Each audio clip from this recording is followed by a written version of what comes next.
முதல் வாசகம் இறைவாக்கினர் எசேக்கியேல் நூலிலிருந்து வாசகம். அதிகாரம் 47. இறைவசனங்கள் 1, 2, 8-9 மற்றும் 12 முடிய. அம்மனிதர் என்னை கோவிலின் நுழைவாயிலுக்கு மீண்டும் அழைத்து வந்தார். அங்கு நான் கோவில் வாயிற்படியின்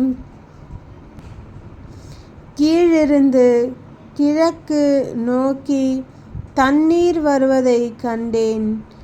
ஏனெனில் கோவில் கிழக்கு நோக்கி இருந்தது.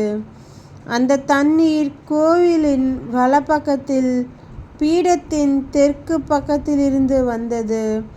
அவர் என்னை வடக்கு வாயில் வழியாய் அழைத்து வந்து கிழக்கு நோக்கிய வெளிவாயிலின் வெளிப்பகுதிக்கு இட்டு சென்றார்.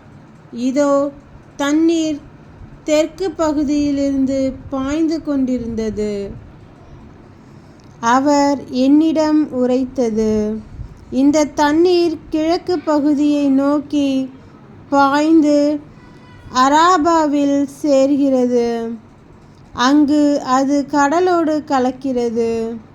அது கடலோடு கலக்கையில் அத்தண்ணீர் அங்கு நல்ல தண்ணீராக மாறும். இந்த ஆறு பாயும் இடமெல்லாம் திரளான உயிரினங்கள் வாழும்.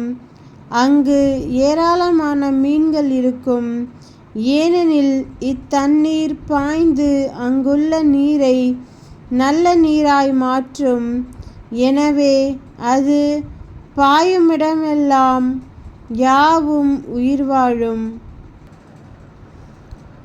பல வகையான பழமரங்கள் ஆற்றின் இரு மருங்கிலும் வளரும். அவற்றின் இலைகள் உதிரா, அவற்றில் கனிகள் குறையா. ஒவ்வொரு மாதமும் அவை கனி கொடுக்கும். ஏனெனில் தூயகத்திலிருந்து தண்ணீர் அவற்றுக்கு பாய்கின்றது.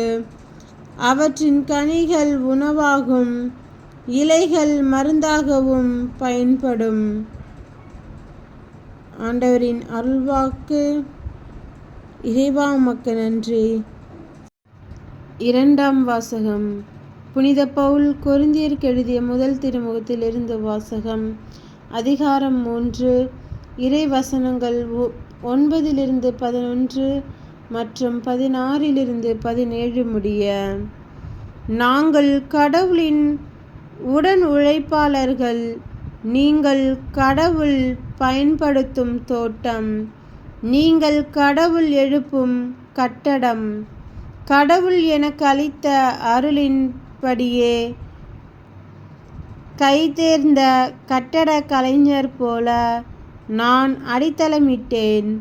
அதன் மேல் வேறொருவர் கட்டுகிறார்.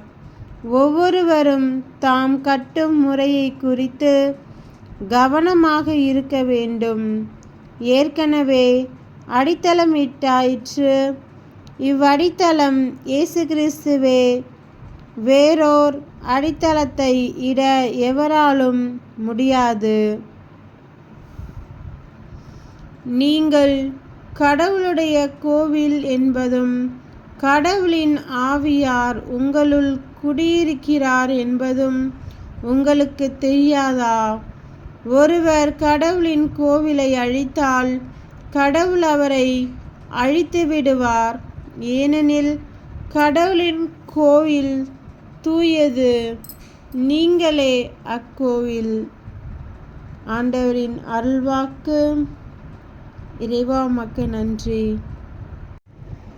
நற்செய்தி வாசகம்.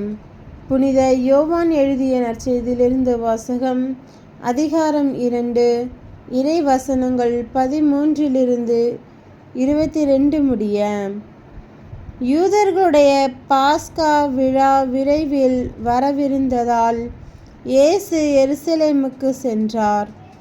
கோவிலில் ஆடு, மாடு, புறா ஆகியவற்றை விற்போரையும் அங்கே உட்கார்ந்திருந்த நாணயம் மாற்றுவோரையும் கண்டார். அப்போது கயிறுகளால் ஒரு சாட்டை பின்னி அவர்கள் எல்லாரையும் கோவிலிலிருந்து துரத்தினார். ஆடு மாடுகளையும் விரட்டினார். நாணயம் மாற்றுவோரின் சில்லறை காசுகளை கொட்டிவிட்டு மேசைகளையும் கவிழ்த்து போட்டார். புறா விற்பவர்களிடம், இவற்றை இங்கிருந்து எடுத்துச் செல்லுங்கள், என் தந்தையின் இல்லத்தை வணிகக்கூடம் ஆக்காதீர்கள் என்று கூறினார். அப்போது அவருடைய சீடர்கள், உம் இல்லத்தின் மீதுள்ள ஆர்வம் என்னை எரித்துவிடும் என்று எழுதியுள்ளதை நினைவு கூர்ந்தார்கள்.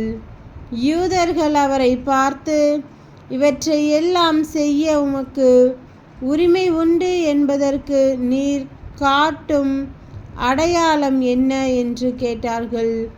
இயேசு மறுமொழியாக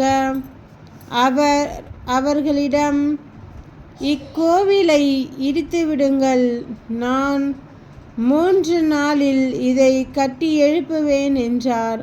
அப்போது யூதர்கள், இந்த கோவிலை கட்ட 46 ஆண்டுகள் ஆயிற்றே, நீர் 3 நாளில் இதை கட்டி எழுப்பிவிடுவீரோ என்று கேட்டார்கள். ஆனால் அவர் தம் உடலாகிய கோவிலை பற்றியே பேசினார். அவர் இறந்தோரிடமிருந்து உயிருடன் எழுப்பப்பட்ட போது அவர் இவ்வாறு சொல்லியிருந்ததை அவருடைய சீடர் நினைவு கூர்ந்து மறைநூலையும் இயேசுவின் கூற்றையும் நம்பினர். கிறிஸ்துவின் நற்செய்தி. கிறிஸ்துவே உமக்கு புகழ்.